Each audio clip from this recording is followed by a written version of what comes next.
Of forbidden blood, the Appalachian clan. A family too corrupted for the written past. In the forgotten hollows of eastern Kentucky, where mist clings to ancient mountains like secrets to a guilty conscience, the dark legacy of the McCreary clan lies. This is not merely a tale, but a historical excavation into one of America's most disturbing cases of generational consanguinity, a secret that remained hidden until 1963. The year was 1963 when a local physician, Dr. William Harmon, first encountered the McCreary family during a routine medical outreach program to isolated mountain communities. What he discovered would haunt the medical community for decades and expose a lineage so entangled that genealogists would later compare it not to a family tree, but to a twisted, gnarled root system burrowing ever deeper into itself. The moment I stepped onto that property, I knew something was fundamentally wrong, Dr. Harmon noted in his personal journals, recently uncovered by historical researchers. 6 individuals with distinctly similar facial features, all exhibiting characteristics that immediately suggested severe genetic complications. Nestled in a remote valley sat the McCreary homestead, accessible only by a winding dirt path that disappeared during the harsh Appalachian winters. For over a century, from approximately 1860 to 1963, this family had lived in near-complete isolation with only sporadic contact with the nearest town some 15 miles away. The patriarch when Dr. Harmon arrived was Jeremiah McCreary, aged 62, a stern-faced man with pronounced facial asymmetry and a severely receded jaw. His speech was difficult to understand, not merely from the thick mountain dialect, but from a structural malformation of his palate. Historical records would later reveal that Jeremiah was both father and cousin to most of the younger generation present on the property. The isolation wasn't merely geographical, explains Dr. Eleanor Simmons, genetic historian at Appalachian State University. The Civil War had devastated communities throughout the region, leaving pockets of families with few options for marriage outside their immediate vicinity. For the McCrearys, this isolation became entrenched over generations, creating a closed genetic pool that grew increasingly compromised. Sparse as they were for this remote region, county records indicated that the original McCreary settlers, brothers Isaiah and Ezekiel, arrived in the area around 1858 with their respective wives, who historical records strongly suggest were their first cousins. After both women perished during a scarlet fever outbreak in 1861, the brothers formed a closed community, eventually allowing marriages only within their expanding family group. By 1900, the third generation of McCrearys displayed noticeable physical and cognitive abnormalities. Church records from a traveling preacher noted the peculiar appearance of the McCreary children with their unusually large heads and vacant expressions. During this same period, the preacher attempted to intervene when he realized the nature of the family relationships, but was driven from the property with threats of violence. What truly sets the McCreary case apart from other documented instances of familial consanguinity was the deliberate nature of their isolation. Historical evidence suggests that sometime around 1885, the family began actively concealing their existence from official records. Census takers noted being turned away at gunpoint. Local folklore speaks of hunters who ventured too close to McCreary land, never returning. The most disturbing aspect of Dr. Harmon's initial findings concerned the physical condition of the younger McCrearys. His medical notes described children with severe developmental delays, pronounced cranial abnormalities, and multiple congenital defects. 4 of the 7 children present exhibited polydactyly extra digits on their hands or feet, and 3 showed signs of heart defects evident from their bluish complexion and limited physical capabilities. Are you following this dark journey into one of America's most hidden family histories? Be sure to subscribe to our channel for more untold stories of forgotten bloodlines and the scientific truths behind generational isolation. These are the stories that shaped communities in silence, affecting lives for generations without ever making the headlines. Far beyond physical abnormalities extended the consequences of the McCreary clan's multigenerational consanguinity. By the 4th generation, the children Dr. Harmon encountered in 1963, cognitive impairment had become nearly universal within the family. Educational assessments later conducted revealed that none of the McCreary children could read or write despite ranging in age from 6 to 16 years.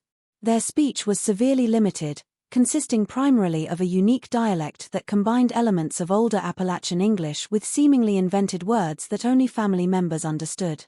What we observed in the McCreary case represents one of the most extreme examples of genetic isolation in modern American history, notes Dr. Raymond Thornfield, who studied the family's medical records in 1978. The coefficient of inbreeding, a mathematical measurement of genetic relatedness for the youngest generation, was higher than any previously documented case in medical literature. Reflecting their cognitive limitations and extreme isolation were the family's living conditions.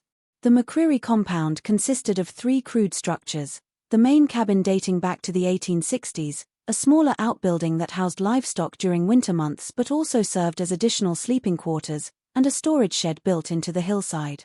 Sanitation was virtually non-existent with no running water or proper waste disposal. The environment compounded their genetic challenges, explained sociologist Dr. Martha Linden. Nutritional deficiencies, exposure to environmental toxins from improper waste management, and total lack of medical care created a perfect storm that amplified the effects of their compromised genetics. Historical context provides some understanding of how such a situation developed and persisted undetected for so long. The remote Appalachian regions of eastern Kentucky experienced severe economic depression following the Civil War. Coal mining operations that began in the late 1800s brought brief prosperity, but also deepened isolation for families who refused to participate in the new economy. The Great Depression further removed these mountain communities from mainstream society. Local historians have uncovered evidence that the McCreary family actively cultivated their isolation. Boundaries of their roughly 40-acre property were marked with warnings, animal skulls mounted on posts and hand-painted signs threatening trespassers. The few interactions with townspeople occurred when Jeremiah or his eldest son Elijah would travel to purchase supplies, typically waiting until dusk to enter town and conducting their business quickly before disappearing back into the mountains. They became almost mythical figures in local folklore, says Appalachian cultural historian James Whiteam. Children were warned not to venture into McCreary territory, and local superstitions attributed almost supernatural qualities to the family. This social boundary reinforced their physical isolation. In the family's medical examinations revealed itself the most tragic aspect of the McCreary situation. Blood tests confirmed that several children suffered from recessive genetic disorders rarely seen in the general population, including maple syrup urine disease and Tay-Sachs disease, both fatal conditions that appeared with shocking frequency in the family. Historical analysis of crude family burial records indicated that infant mortality within the clan approached 60%, more than 6 times the national average for that period. Within the family, the reproductive patterns followed no recognizable social norms. Marriages were not formalized through legal channels but consisted of ceremonies performed by the family patriarch. By examining birth records retroactively created by medical authorities, researchers determined that the average genetic relationship between parents was closer than first cousins, with several parent-child and sibling pairings evident in the family history. Perhaps most disturbing was evidence suggesting that the McCreary isolation was reinforced through coercion. During interviews conducted after authorities intervened in 1963, 2 female members indicated they had attempted to leave the family compound in the 1950s but were forcibly returned. One woman, identified only as Sarah in medical records, displayed evidence of healed fractures consistent with physical restraint. Reflecting their genetic decline was the physical environment of the McCreary homestead. Once cultivated fields had given way to haphazard subsistence gardening. Farm equipment dating back to the 1890s lay rusting and unused as later generations lacked the cognitive ability to maintain or operate it. The family survived primarily through hunting, gathering, and limited livestock husbandry that grew increasingly primitive with each generation. Through the medical community of the early 1960s sent shock waves the revelation of the McCreary family's existence. Dr. Harmon's discovery coincided with a growing understanding of genetic inheritance and the specific dangers of consanguinity. The family became an unfortunate case study that would influence public health approaches to isolated communities throughout Appalachia. The 1960s represented a turning point in our understanding of genetic disorders, explains medical historian Dr. Lawrence Keller. The McCreary family provided a profound, if deeply troubling, opportunity to observe the accumulated effects of genetic isolation across generations. When authorities finally intervened in August 1963, the process of integrating the McCrearys into broader society proved nearly impossible. The adults displayed extreme fear of outsiders, with several becoming physically ill when transported from their property. The children, having never been exposed to the outside world, exhibited severe sensory processing difficulties when confronted with unfamiliar environments. The eldest McCreary daughter, Martha, estimated to be around 24 years old, became an unexpected spokesperson for the family. Despite significant cognitive limitations, she possessed a surprising emotional intelligence and ability to communicate.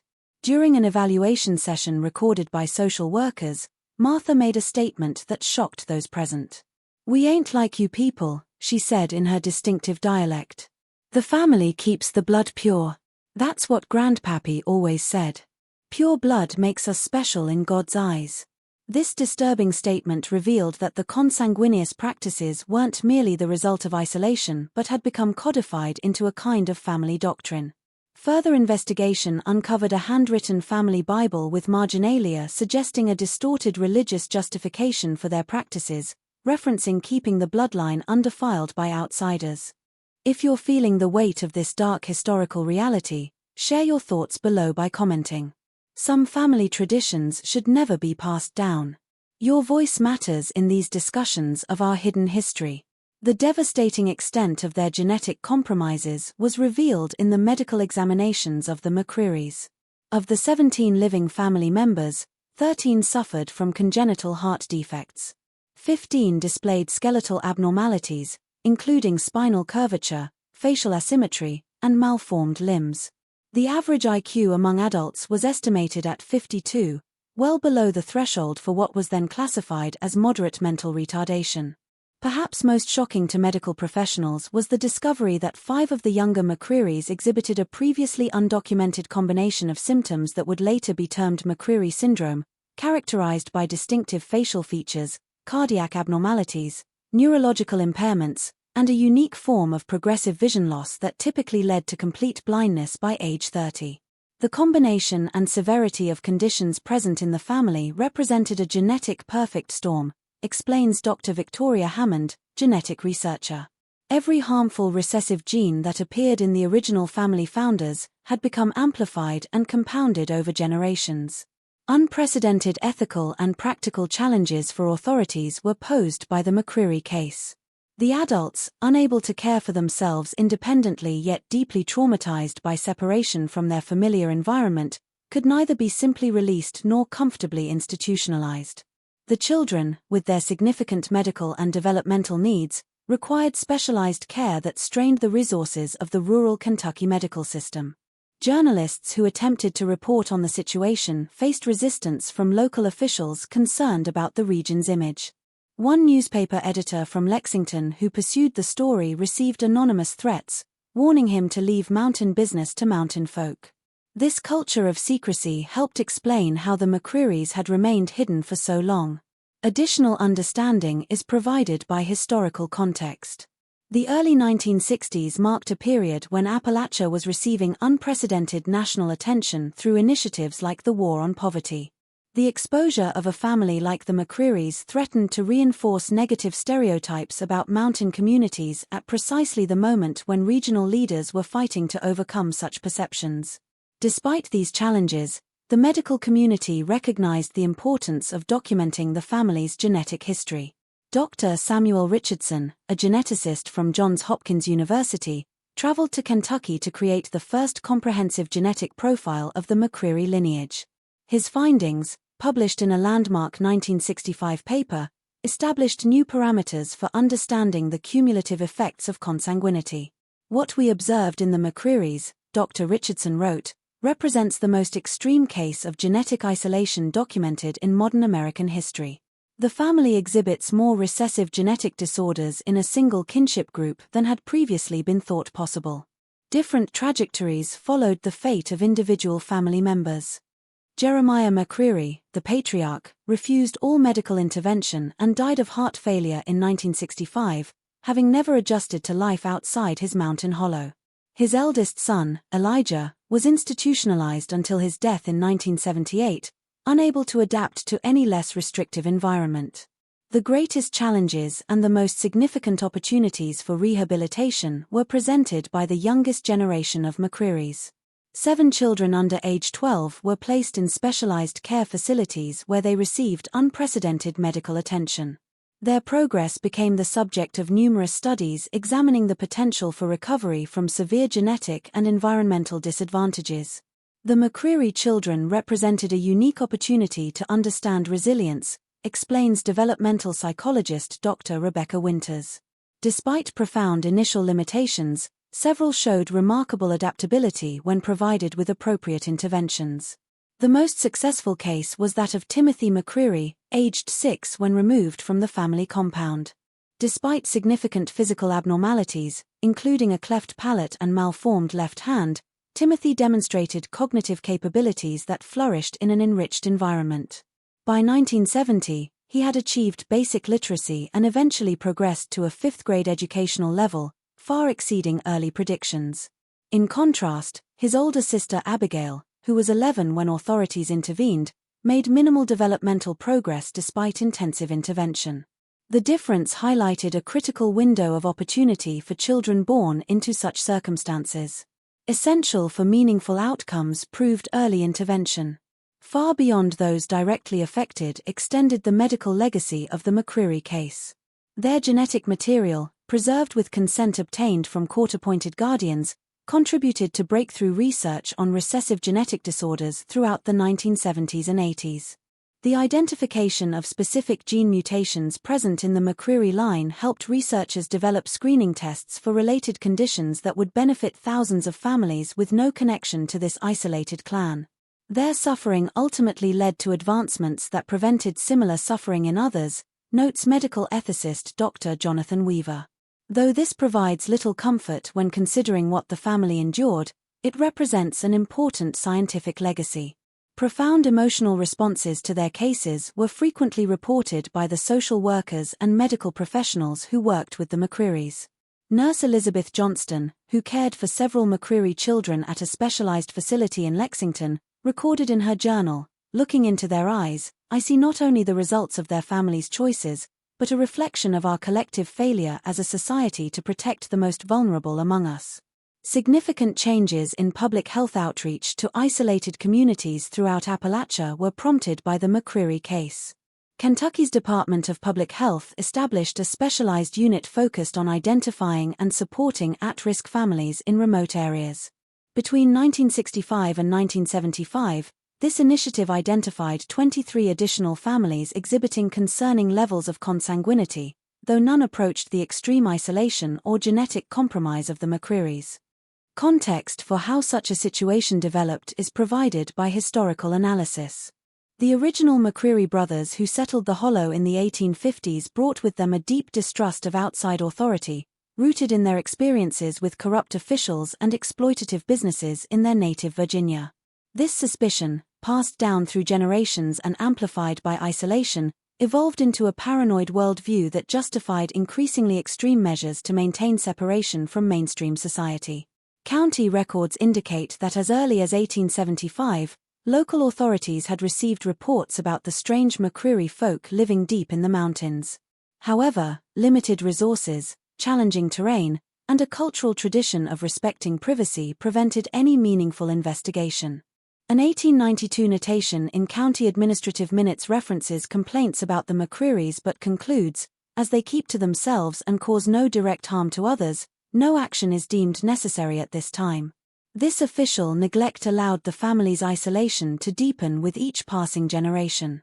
By the time Dr. Harmon encountered them in 1963, the McCrearys had effectively existed outside society for nearly a century. Their extreme genetic compromise represented the biological consequence of this social separation. To their isolation contributed the location of the McCreary homestead itself. Situated in a narrow valley surrounded by steep ridges, the property received limited sunlight, creating a perpetually shadowed environment that visitors described as eerily detached from the normal passage of time. This geographical isolation reinforced the psychological separation that enabled their continued consanguineous practices. The physical landscape became a metaphor for their genetic fate, observes environmental psychologist Dr. Martin Grayson. Closed in, cut off from outside influence, increasingly dark and constrained with each generation. Perhaps the most disturbing aspect of the McCreary story emerged through interviews with elderly residents of nearby communities. These accounts suggested that local knowledge of the family's situation extended further than initially believed, but a combination of fear, superstition, and misguided respect for privacy prevented intervention. Everyone knew something wasn't right up in that hollow, reported one anonymous resident in a 1964 interview. But mountain folk mind their business. Besides, stories about what happened to people who went nosing around McCreary land kept most folks away. Important precedents for handling similar situations were established by the legal proceedings surrounding the McCreary case. Particularly challenging proved the question of consent. Individuals with significant cognitive impairments could not meaningfully consent to medical procedures or research. Yet intervention was clearly necessary for their well-being. The courts ultimately established a framework for limited guardianship that would influence similar cases for decades. The McCreary legal proceedings fundamentally changed how we approach issues of consent and intervention in cases of familial isolation, explains legal historian Patricia Morgan. The courts had to balance respect for family autonomy against clear evidence of harm, particularly to children born into such circumstances. Beyond legal considerations extended the ethical dimensions. Medical professionals debated the extent to which the adult McCrearys could be held responsible for their actions, given their limited cognitive capabilities and lifelong isolation from normative social influences. From these discussions emerged the concept of isolated moral systems, recognizing that ethical frameworks develop contextually and can diverge dramatically in isolated communities. By the early 1970s, public interest in the McCreary case had largely faded. Reclaimed by the forest was the family compound, with only stone foundations remaining as evidence of their presence. Local authorities deliberately allowed the site to be reclaimed by nature, hoping to discourage curiosity seekers and sensationalism. Widely varied were the long-term outcomes for surviving family members. Of the 17 individuals living when authorities intervened in 1963, only 9 survived beyond 1975. Their limited lifespans reflected the severe health complications resulting from generations of genetic compromise. However, those who received appropriate medical care generally lived longer than might have been expected given their conditions. Through Timothy McCreary emerged the most poignant legacy, the young boy who showed the greatest capacity for adaptation. Though he never achieved full independence, by the 1980s he had developed sufficient communication skills to express his own perspective on his family's history. During a recorded interview for a medical documentary that ultimately remained unreleased, Timothy offered a statement that profoundly affected the medical staff working with him. "The old ways hurt us," he said slowly, struggling with each word. "But they didn't know better. Each time they just did what was done before. Nobody ever showed them another way." This simple observation captured a fundamental truth about the McCreary tragedy. Isolation perpetuated itself across generations, with each successive group having less capacity to recognize alternatives or seek different outcomes. Long after public attention had moved elsewhere, the scientific significance of the McCreary case continued to evolve. Blood samples preserved from family members contributed to the early mapping of the human genome in the 1990s, helping researchers identify specific genetic markers associated with recessive disorders.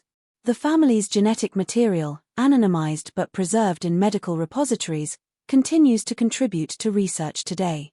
In a very real sense, the McCreary family achieved a form of genetic immortality, notes bioethicist Dr. Sarah Kaplan.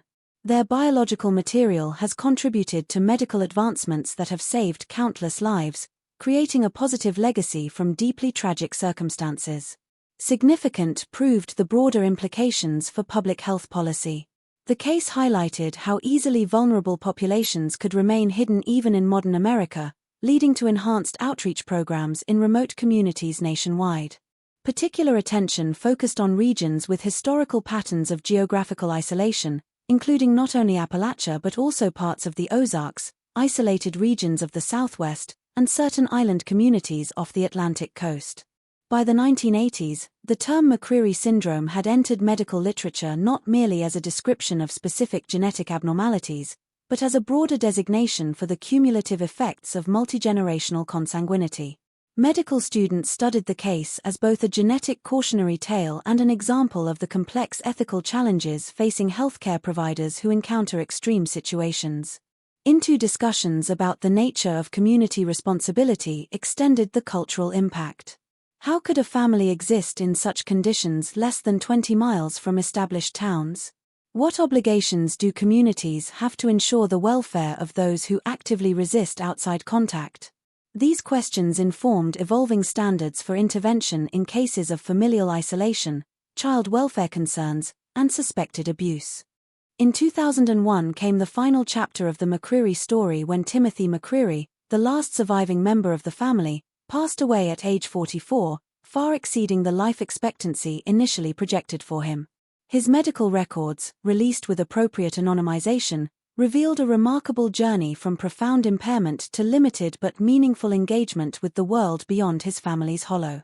In the end, Timothy's life represented both the tragedy of the McCreary clan and the possibility of partial redemption through appropriate intervention, his primary physician wrote in a medical journal obituary. His existence poses profound questions about human resilience, the consequences of isolation, and our collective responsibility to those who cannot advocate for themselves. Today, the remote hollow where the McCrearys lived for a century has been reclaimed by the Appalachian forest. No markers identify the site, and local residents rarely speak of the family. Yet, their genetic legacy continues in medical textbooks, research papers, and public health policies designed to prevent similar tragedies. If you followed this dark journey to its conclusion, please take a moment to subscribe to our channel for more untold histories that shaped our understanding of human genetics and isolated communities. Leave a comment saying, "I watched until the end," so I can get to know who truly appreciates these deep dives into America's hidden past. Like this video to help others discover this important story and share it with those who appreciate learning about the complex realities that shaped our modern understanding of genetics and community responsibility. The shadows of the past offer crucial lessons for our future. Lessons we can only learn by confronting even the darkest chapters of human experience.